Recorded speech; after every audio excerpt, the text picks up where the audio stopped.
আসসালামু আলাইকুম, ওয়েলকাম করছি রিয়াসাদ আজিম। ভিন্ন ধর্ম মতাদর্শে যারা শুনছেন সবার প্রতি আন্তরিক কৃতজ্ঞতা। বাংলাদেশ ক্রিকেটের ভবিষ্যৎ এই মুহূর্তে একটা ভয়ঙ্কর চ্যালেঞ্জের মধ্যে পড়েছে এবং এই চ্যালেঞ্জ থেকে আসলে বাংলাদেশের ক্রিকেট বের হতে পারবে কি পারবে না সেটাও একটা ভয়াবহ চ্যালেঞ্জের মধ্যে পড়েছে।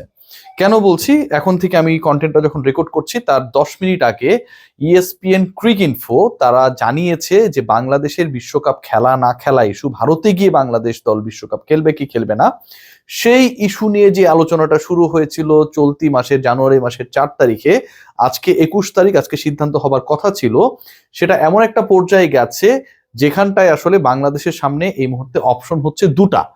এক নাম্বার অপশন যেটা, সেটা হচ্ছে বাংলাদেশ দল যদি বিশ্বকাপ খেলতে চায় they are welcome, but they have to play all the world cup matches in the soil of India.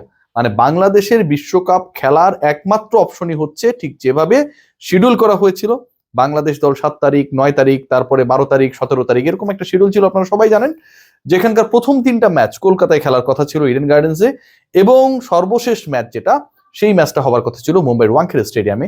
So যে শিডিউলটার কথা আমরা সবাই জানি, যে শিডিউলটা করা হয়েছিল, according to that schedule, not even any option has been given by the BCCI যে কলকাতার বাইরে আমরা বাংলাদেশের খেলাগুলো চেন্নাইতে দিব, অন্য মাঠে দিব, এরকম একটা আলোচনা আমরা শুনেছিলাম।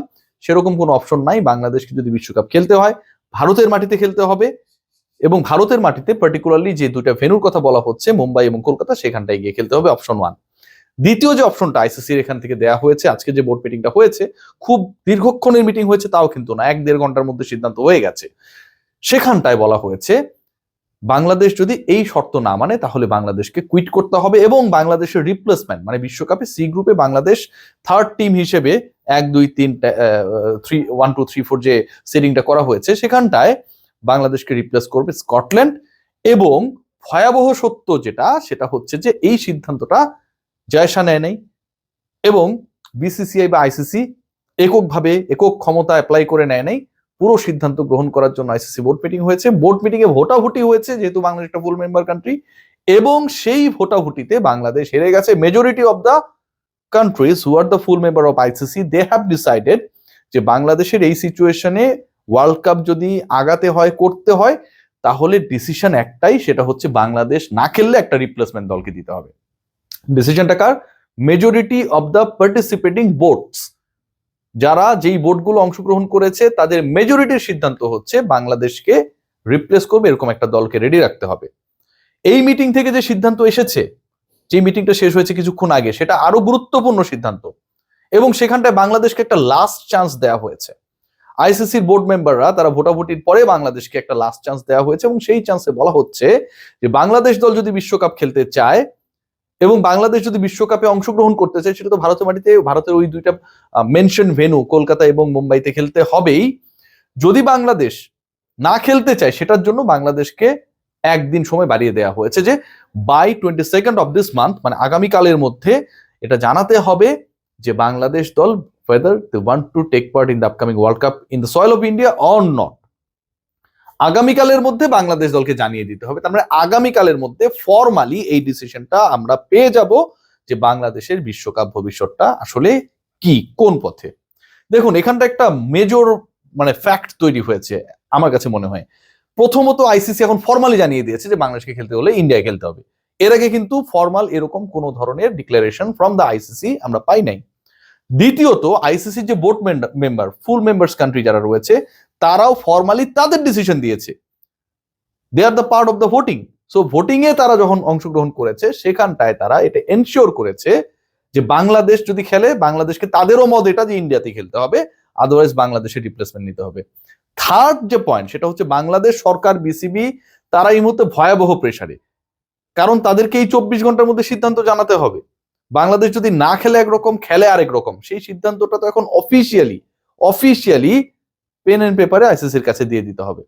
ফোর্থ যে পয়েন্ট, এটা আরো সিগনিফিকেন্ট, আপনারা যারা এই কয়েকদিন থেকে কন্টেন্ট গুলো দেখেছিলেন, আলোচনা শুনেছিলেন, তাদের জন্য গুরুত্বপূর্ণ, আমার জন্য, আপনার জন্য গুরুত্বপূর্ণ।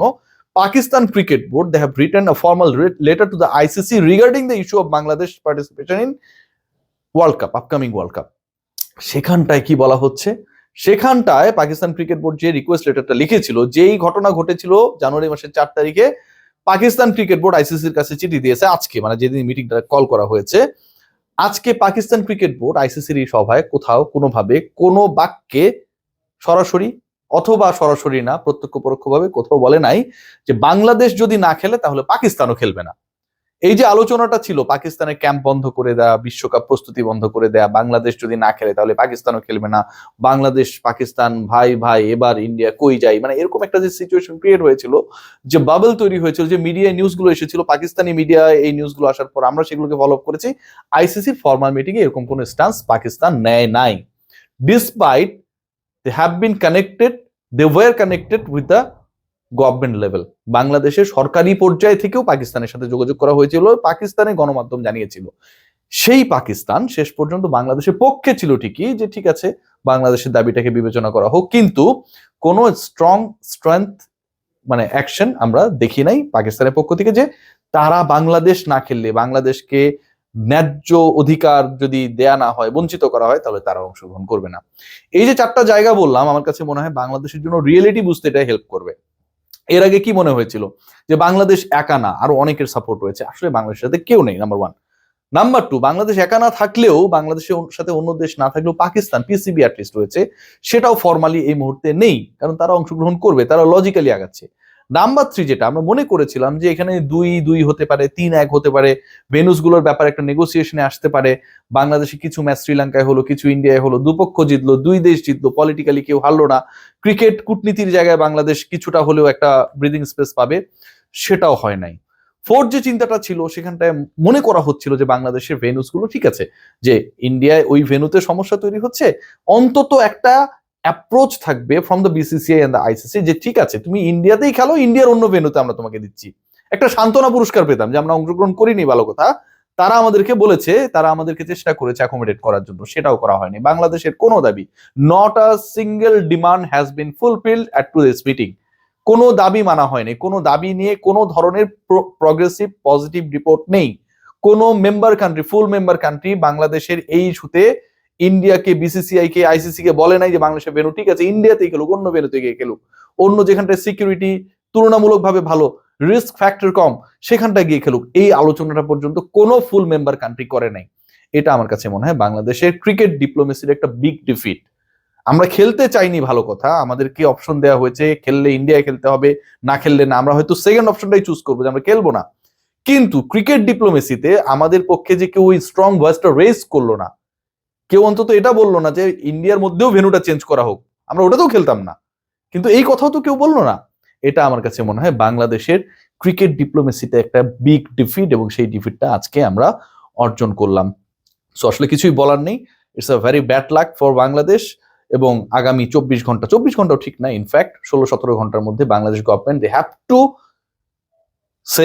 Have to write formally to the ICC that ultimately they are going to India to take part in the upcoming World Cup or not, but the result is negative. Bangladesh তো যাবে না, বাংলাদেশকে ছাড়াই আমরা আগামী বিশ্বকাপটা হয়তো দেখবো, খোঁজ রাখবো, এবং সেটাই হতে যাচ্ছে। এটা খুবই দুঃখজনক। সবাই ভালো থাকবেন, টেক গ্রেট কেয়ার। আপনাদের শুধু একটা কথাই বলতে চাই, যে আপনারা যারা কাপড় পরিষ্কার রাখতে চান তারা নির্দ্বিধায় ব্যবহার করতে পারেন, কি ব্যবহার করতে পারেন, ইউজ করতে পারেন, সেটা হচ্ছে অরিক্স ক্রিস্টাল ওয়াশ, আপনার কাপড়কে করবে দ্বিগুণ পরিষ্কার। Take care.